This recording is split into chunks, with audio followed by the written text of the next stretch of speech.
বুঝলেন, আমার মার শখ হচ্ছে নিত্য নতুন ফার্নিচার কেনা। বাবা অঢেল টাকা পয়সা ব্যাংকে রেখে গিয়েছেন, এখন আমার মার সময় কাটে হচ্ছে ফার্নিচার কিনে।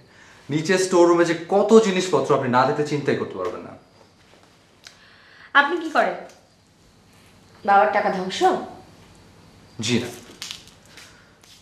সেই ভাগ্য কি আর করে এসেছি। ছোটবেলা থেকে আমাদের দু ভাইয়ের মাথায় ঢুকিয়ে দেওয়া হয়েছে যে বাবার সম্পত্তির উপর আমাদের কোনো অধিকার নেই, নিজেরটা নিজেদের উপার্জন করতে হবে। সম্পত্তি টাকা পয়সা যা আছে সব কিছু হচ্ছে মার নামে। আমি আর্কিটেক্ট, একটা রিয়েল এস্টেট কোম্পানিতে চাকরি করছি, ছোট কোম্পানি। কি ব্যাপার?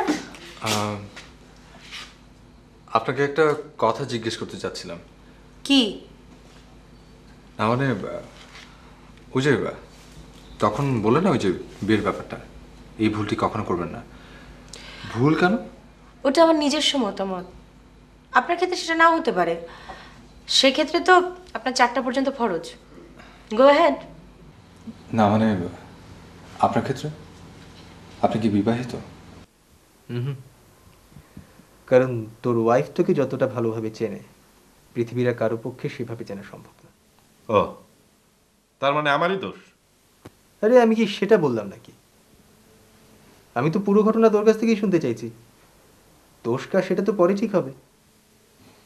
ঘটনা জানার কিছু নেই।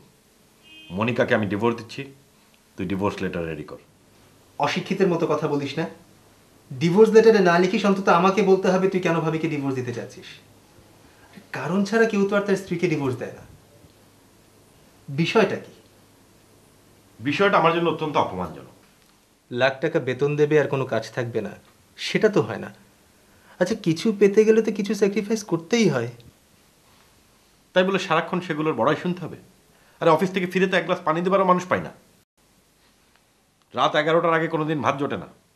অফিস থেকে ফিরবে, রেস্ট নেবে, রান্না হবে, তারপরে খাবার। আরে তাহলে বউ থেকে লাভটা কি? স্কাউন্ড্রেল। তুই আমাকে স্কাউন্ড্রেল বললি? কি করবো বল, এর চাইতে অ্যাপ্রোপ্রিয়েট কোনো শব্দ তো আর খুঁজে পেলাম না। তাহলে তুই ডিভোর্স লেটার লিখে দিচ্ছিস না? পৃথিবীতে এমন কোনো ঘটনা কি আছে যেখানে বাদী এবং আসামি উভয় পক্ষের উকিল একই মানুষ? মানে? কাল সন্ধ্যায় ভাবি এসেছিল, আমি তার পক্ষ হয়ে ডিভোর্স নোটিশ তৈরি করছি। আসি। আরিফ, এগুলো খুবই সামান্য ব্যাপার। একমাত্র মূর্খই সামান্য ব্যাপারকে বড় করে। মাথাটা ঠান্ডা করে ভাবিকে বাড়িতে নিয়ে আয়। যা, কিছুই হয়নি। 7 দিনের মধ্যে তুমি আমাকে উকিল নোটিশ পাঠাচ্ছ আর বলছো কিছুই হয়নি? মাথা ঠান্ডা রাখতে। আরে মাথায় তো আমি এখন কেরোসিন ঢেলে আগুন জ্বালাবো। আসলে কি জানেন, আপনার ছেলেরা মেয়েদের সেন্টিমেন্ট কখনোই বুঝবেন না। সেটাই, কার কাছে কি বলছি। যান, গিয়ে বুঝিয়ে শুনে নিয়ে আসুন। শোনো রিয়া, গত 3 দিন ধরে আমি মহাসুখে জীবনযাপন করছি। দয়া করে আমার সুখ তুমি নষ্ট করো না। আমার সব কিছু তো তোমার কাছে এখন বদ অভ্যাস। বিয়ের আগে তোমার এসব কথা মনে ছিল না?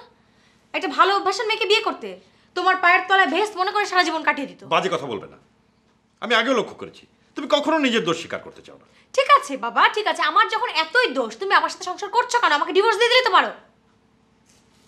সে পথ তো তোমার সামনেও খোলা আছে, তুমি ডিভোর্স দাও। তোমরা হলে এই যুগের মেয়ে, 2 থেকে 3 জন হতে আপত্তি। আরে এক চাকরি দিয়ে সব সুখ কেনা যায় না। এক ছাদের নিচে থাকাই হলো শুধু, ফ্যামিলি হলো না। সময় তো আর পার হয়ে যাচ্ছে না, আর দেশে মেয়ের অভাব পড়েনি। আরেকটা বিয়ে করে নাও। You are being too much Monica. আস্তে কথা বলে, ভদ্রলোকের মতো কথা বলে, চিৎকার করবে না। আমি আর এখানে থাকবো না। That's your decision. The door is open wide. আমি মন খারাপ করে বসে আছি, তোমাকে কে বললো? I am fine with the present situation. আপনারা পারেনও। 3 দিন ধরে ঝগড়া, তাই না? সেই জন্যই তোর মোবাইল বন্ধ পাচ্ছি। বাসায় ফোন করছি, কেউ ধরছে না, তাই ভাবলাম খবর নিয়ে যাই। আচ্ছা, এবার কি কোনো সিরিয়াস বিষয় নিয়ে ঝগড়া?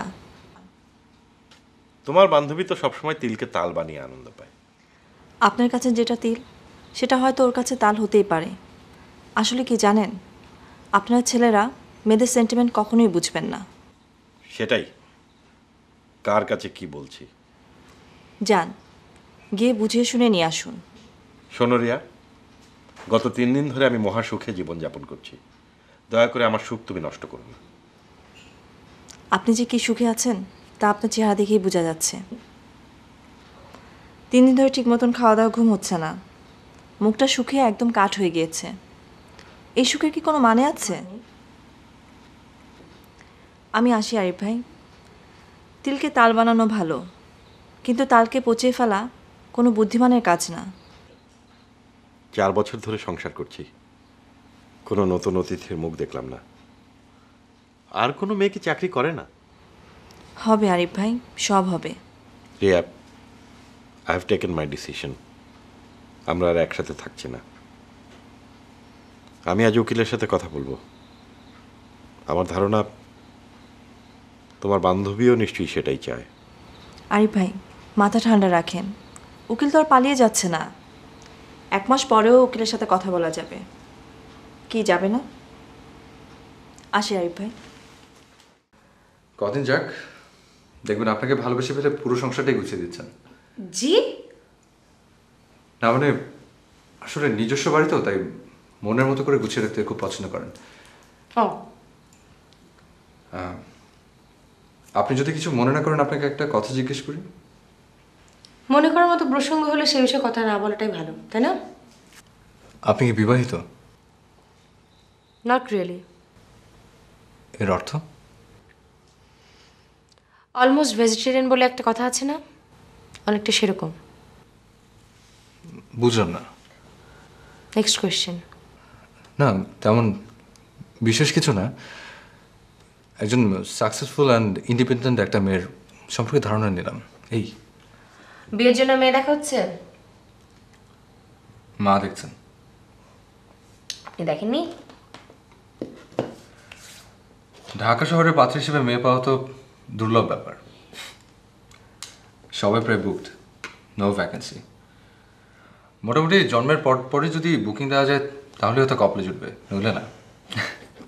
মেয়েদের সম্পর্কে আপনার ধারণা কিন্তু অত্যন্ত নিম্নমানের। মানে?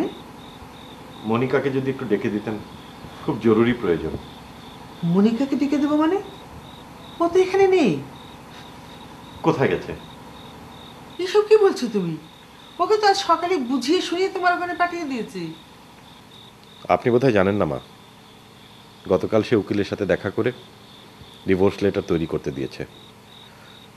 আমার সাথে সে আর সংসার করবে না। আর তুমি? এখানে আমার আর কি বলার আছে মা?